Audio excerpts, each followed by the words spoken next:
atolotray ho anareo tsirairay avy isan-tokantrano ny araha-bafinaritra ny sariny zanabolana avy hatrany ny andeha rahantsika mijery ataotsimo atsinanany losy dia efa nikisakao ilay zone frontale iray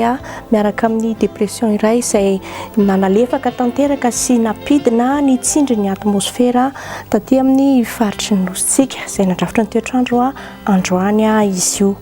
ny mety toetrandro izany vinavinaina ao amin'ny rampitso alady maraina dia isin'ny zavona vao maraina aty amin'ny faritry ny avontany fa ho tsara ny andro avy eo isy ny orana tandrifindraona malefaka any amin'ny faritra Sofia sy ny amin'ny faritra Sava iny mpakatra any amin'ny faritra Nosbe Sambrano iny ary aty amin'ny faritra Analanjorofo fa faritra sisa dia maina tanteraka ny toetrandro raha ny tolakandro dia manevokevoka tokoa ny andro mafana mibalika amin'ny masoandro saingy lalovandraona ihany indraindray izany ny orana malefaka nefa dia ho avy amin'ny fiafaran'ny tolakandro iny aty amin'ny faritry Sava sy ny faritry Sofia ary any aty amin'ny faritra Analanjorofo toraka izany aty amin'ny faritra manakaiky avoana ny faritry ny avontany sy aty amin'ny faritra atsimo atsinanana ny faritra sisa moa dia ho maina trany ny toetry ny andro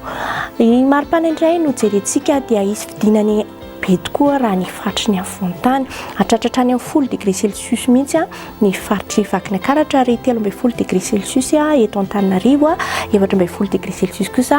any amin'ny faritany Fianarantsoa ny faritra manodidina morontsiraka dia tsy dia fiovana raha oharina amin'ny androany ny maripana fa dia manodidina ny 120 hatrany amin'ny 15 degré celsius izany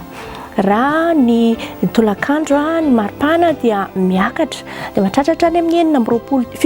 7 hatrany amin'ny 18 degré celsius ho any Antananarivo sy Fianarantsoa ary 15 degré celsius kosa ho any Vakinankaratra ny faritra manodidina morontsiraka moa dia mafana indrindra hitantsika any Antsiranana dia 13 degré celsius mihitsy ary ny faritra sisa ny ilany Antsinanana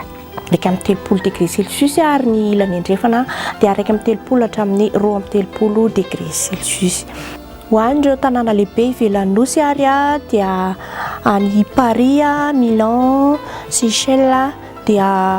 maina avokoa ny toetry ny andro sady somary andraona ny andro any Johannesburg sy Nairobi isy mihitsy ny orana tandrifindraona ray kotroka any amin'ny faritry Nairobi fa ao La Réunion dia hibalika ny masoandro any Comore koa dia efa ndemirahona sy masoandro fa ao Seychelles sy Maurice misy ny orana malefaka